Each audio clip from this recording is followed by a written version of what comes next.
Hello guys, welcome back to my mini vlog. हजुरलाई मेरो mini भ्लगमा स्वागत छ। आज चाहिँ म भाटपाटिनीबाट किनेर जार लिएको छु, किनकि मैले चाहिँ आज यो जारमा चाहिँ ब्रुस्टेल रोप्दैछु।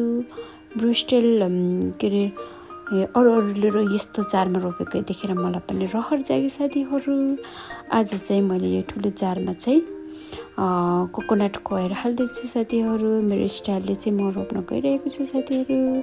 अनि यो कोकोनट कोयर हाल्यो भने चाहिँ जरामा चाहिँ के अरे अब ब्रुस्टेलको जरा कुहिन, किनकि कुनै पनि प्लान्टहरू चाहिँ कुहिन। सो त्यसैले मैले चाहिँ कोकोनट कोयर हाल्दैछु। अनि त्यसैले मैले चाहिँ यो थोरै माटो अनि पर्लाइट अनि के अरे पर्लाइट अनि हड्डीको मल पिना थोरै हालेर मैले यहाँ हाल्दैछु साथीहरू। अनि अलिअलि ढुङ्गा परेको रहेछ। सो साथीहरू मैले चाहिँ खिच्दाखेरि देखिनँ, अहिले चाहिँ बल्ल देखेँ साथीहरू।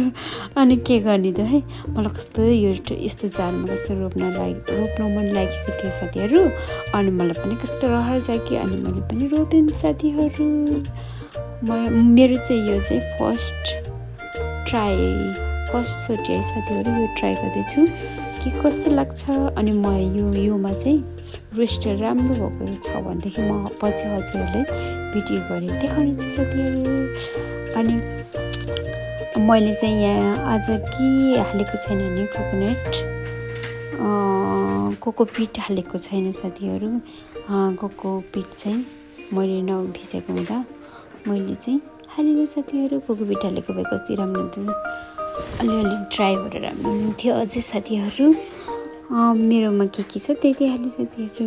अनि मलाई कस्तो मनपर्छ क्या यस्तो सिसाको पटमा चाहिँ रोपेको मैले। अनि मैले यो ब्रुस्टेल चाहिँ सिसा भासमा चाहिँ मैले चाहिँ राखेको थियो। अस्ति नै हावाहुरीले भाँचिदिएको थियो नि त ब्रुस्टेल। अनि त्यही भएर मैले चाहिँ सिसाकोमा गाडिराखेको। हेर्नुहोस् न कस्तो मजाले ब्रुस्टेलको जरा पलाएको हुँदा मैले आज चाहिँ जार किनेर मैले यसरी रोप्छु भन्ने सोचिरहेको थिएँ साथीहरू।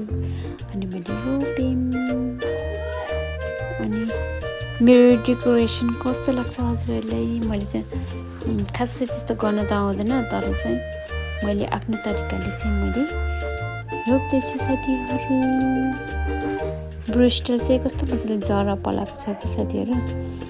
योमा चाहिँ अलिअलि रहेछ, तर पनि मैले चाहिँ यहाँ रोपिदिएँ साथीहरू।